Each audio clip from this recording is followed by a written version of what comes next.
Hey, welcome back to MoveMe365.com. One of the reasons why you're not seeing progress in your muscle gains or your weight loss or whatever it is fitness related is because you're not paying attention to your workouts. You're not giving it your all. Let's get right into it. So you may have reached the point in your workouts where you're just kind of going through the movements. I know I have. You know, you sit down, you do some crunches, you're just trying to bang out 50 and you call it a day. Fortunately, the body doesn't work optimally like that. Remember how in school when you had those critical thinking questions where you had to write out the short answer, where you had to actually think to solve the problem?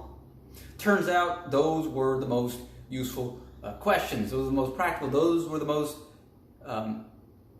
questions that developed us, right? The most useful questions that developed us. So in the same principle applies to movement. We've got to be able to focus when we do our workouts, like 100% focus.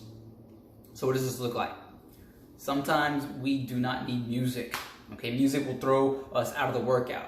It can be a distractor to some level. So having your pure attention, 100% of the workout on that bicep curl, on that push-up, on that squat, whatever it is you're trying to train at, will greatly enhance the development of the body. Another thing we can do is to set a focused amount of time to where we're going to allocate to that workout. So what I like to do is I set a timer for an hour, right? And in that hour I say, okay, I'm going to work on my chest.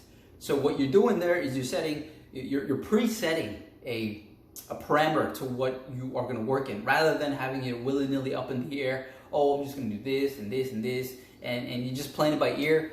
You are having that structure to where you're going to sit down for 1 hour. That timer's there to keep you on point, and until that timer goes bing, bing, bing, only then you're going to stop. So having that regimen is a whole lot more helpful.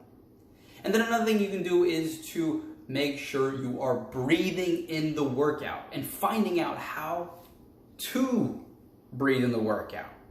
Okay, so yoga says this, the ancient sages and the yogis, they always talk about how it is very important to have the mind on the breath when it comes to yoga, but generally when it comes to life itself. So when you can do that bicep curl, paying attention to how you exhale and you curl it in, and you inhale when you lower it back down, or maybe when you inhale when you curl it up and exhale when you curl it back down. Find that difference, what works best for you. Or for a squat, you're lowering down. Do you inhale Valsalva maneuver and you protect the spine, or do you exhale, contract the pelvic floor up as you go down? There are many choices. You got to find out how it's best for you.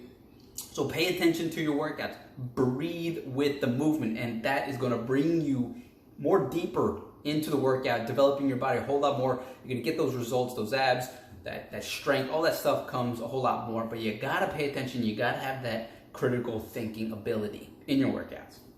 So that's breathing we talked about. That is regimenting the workout, setting the parameters, knowing what you do beforehand, we talked about, and no music.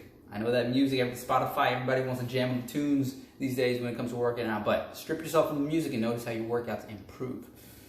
All right, guys, if you enjoyed that video, you could always sign up for the newsletter where I'm going to give you the latest and greatest of mobility and movement tips and tricks. And if you'd like to work with me 1v1, or if you have any video suggestions, ideas, topics for what the next video should be, then send me an email at ritvik@moveme365.com. It's going to be in the description down below. Hope you guys enjoyed this. I'm going to see you on the next one.